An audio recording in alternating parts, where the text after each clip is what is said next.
you prepared a lot of us, and you continue to doing what you're doing.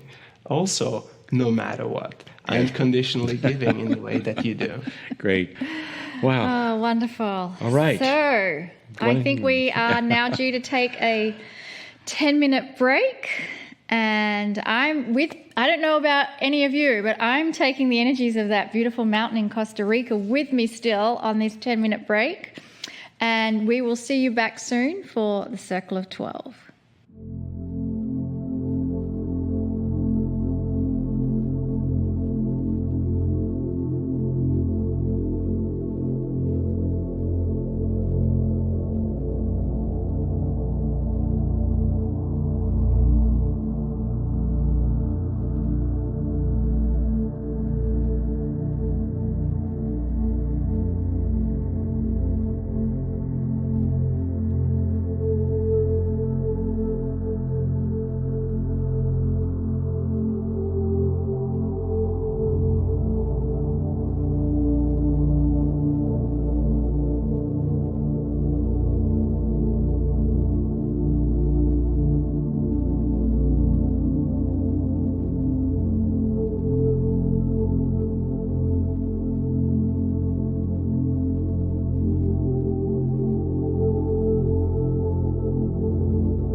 Welcome back, everyone. I hope you had a good break.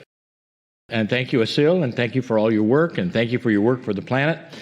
So we are here together yet again, and we're still together here with you, and we're going to have a Circle of 12, I know, very soon in our future. Yes, and I think I love how Kryon almost prepares us for these Circle of 12 experiences from the channel. So Hi, everyone. Welcome, members, to the Healing Wednesdays and the Circle of 12. I am Lee Carroll. And I'm Monica Morani. Healing Wednesdays. That's when we come together every single week with special guests. We have questions, which we will have, and answers, some.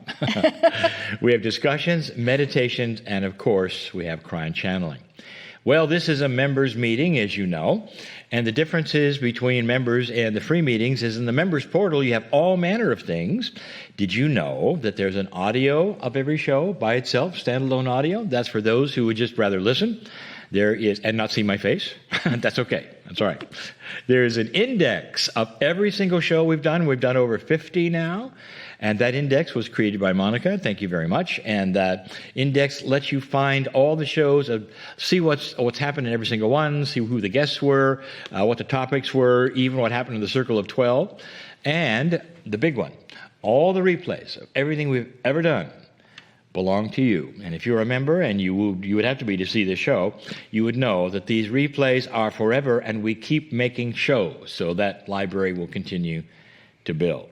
We are streaming. If it shuts down, if it stops and starts, you can get it sometimes by refreshing. You'll get it back. But if it continues, we just encourage you to go to the replay. Sometimes streaming is that way. We didn't create the program for it to be frustrating for any of you. So in the transcriptions of the chats that we see later, we see that some of you have some problems, but usually you can correct them. But if it happens continually, please just watch the replay. It's about an hour after the show, and you'll see it. So thank you all for being here, just as I've said, Monica. Yes, indeed. Thank you for being here. I love it. 50 times you've been here, I think, or more. Something like that. Something but like that's that. also with some of our community. You've been here for every week that we've turned up. That's right. We see that. Yeah. Since the very beginning. Absolutely. Mm-hmm. And so it is with absolute pleasure that we move into question and answers that have been submitted by you all. And the first one comes from... Do you want to talk about the questions and answers a little bit for those who have... I can, as a recap, the guidelines for asking a question. Think about that question and how it will benefit others. Lee and I discourage deep and personal questions that we don't have the capacity to answer those really deep personal questions you're asking, and make them concise and short. And please make sure you also have a question in there. Sometimes people want to just tell us a life story. We do want to have a question so that we can answer it. And so the first question is actually going to be two questions because they were very similar in nature. One is from Yael from Israel. Shalom. And Yael is asking about dark magic. Does it exist? And does it work? Then we have Marie from Massachusetts in the US, and she's saying, I don't believe in the devil.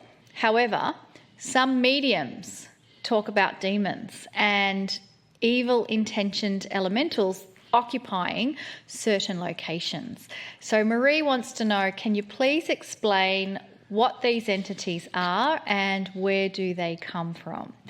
So all about dark magic and evil entities. Before we begin, you know that in advance that Monica and I select these questions, and we're trying to select questions that are doozies. And what I mean by that, they'll be controversial, and we know it. But in that, we try to give you the answers that Kryon has given, and Monica knows this too, and she'll jump in when I've asked her to, if she can then complement it from what she's known that Kryon has said in the past. These are tough questions, and especially when we come to that subject of demons and evil spirits and all. So there's two answers because there's two questions. From Kryon.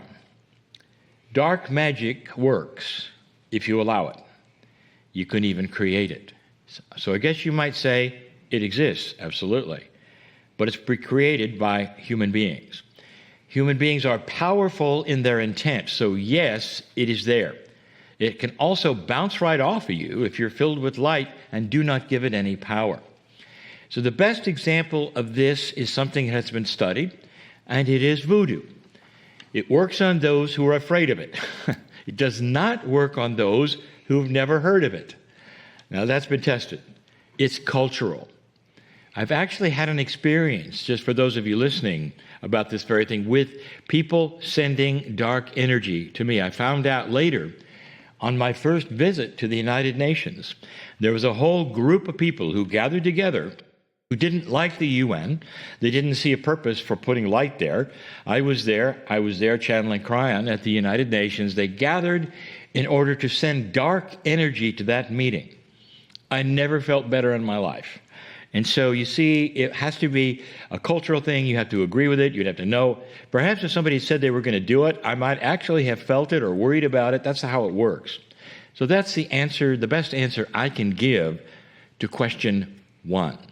So I tell you it's controversy, because many people say, well, yes, there are demons, and I believe in Kryon says we can create as humans all the dark energy you can imagine, just like we can create light. So it's there, and it's creatable, as you know. I mean, you've seen who in history has done what. You know very much that that's very evil, and it's been created by the person. Answer 2 is about that which remains and felt in the earth. So the grid can remember anything that happens. Do you remember this? This is from Kryon's teaching, from Monica's book, and all that in the grids. Therefore, negativity, fear, darkness, and anger can linger in a place for years and years, because the crystalline grid remembers emotions and feelings. This is why cemeteries, battlefields, can be sensed by actually almost anyone, and those can feel things, can feel all that was going on. It may seem as though the darkness is often alive with evil, but again, this is how we interpret fear. We create the entities and even give them names. That's humans who have done that. That's the power of human consciousness. Kryon says this: there have been no evil entities created that would take away your light. Instead, you willingly give it to the darkness and create much more than ever was there. This may smack you right now, because you may never have heard Kryon talk about evil, demons, entities, saying repeatedly, this is human creation. It is very fearful. It can indeed hurt you, and that is especially if you buy into it. But if you have even a little light, that will then cover all that darkness, and that's what we teach. So I'm glad that question is out in the open, and I've answered it the best I could. Yes, and again, Lee and I give you perspectives from the channeled information from Kryon, and so it's wonderful that Kryon is able to enlighten us on some of these subjects. So the next question comes from Robert. Robert is in Montreal in Canada. And Robert asks, what do you mean when you said that we can choose God or not? Can we choose God or not? This is Robert's question. Yeah, that's a good question, because if you're not really tuned into how Kryon talks, you wouldn't really know what that means. And This is always a metaphor, and Kryon has often used some really profound ideas metaphorically. And so I know what it is when I'm channeling it, but basically it's about our free choice to choose light or not without any judgment. So it's a metaphor. You can choose light, you can choose darkness, and there's no punishment. You are able, with all that is here in front of you and listening to this program, to do whatever you choose without judgment. I like that for numbers of reasons. That's not in your subconscious if you've ever come from any kind of organized religion which says you're going to be judged on everything you do. You can choose the high road or the low road. That's up to you. Free choice. Without judgment, especially without judgment from this beautiful God that we have.